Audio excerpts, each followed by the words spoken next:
The hip hinge is a movement that we will frequently revisit, and I want to review what we need to focus on to perform this movement correctly. As we progress, we will move away from using the 30-degree incline bench to support our torso. Instead, we will perform the hip hinge and keep our torso at a 30 to 45-degree angle. There are a few common mistakes that C clients make when they perform this movement. I will assume you're already familiar with the hip hinge.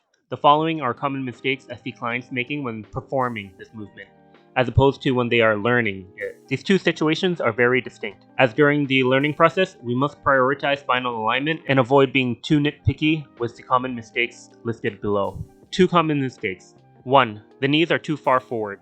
If you're hinging your hips, but your knees are forward compared to your ankles and above your toes, you're performing a squat. This is not the correct position, and we need to simply practice form. Keep your knees over your ankles, and do not let them drive forward as you sit your hips back. 2. The torso is not at 45 degrees or lower. Sit your hips back far enough so your hands can reach knee height before you start the exercise in the hip hinge. It may not be your fault that you are unable to hinge your hips so your torso is at most at a 45-degree angle. If you're unable to hinge your hips back far enough because of lack of mobility, please reach out to me.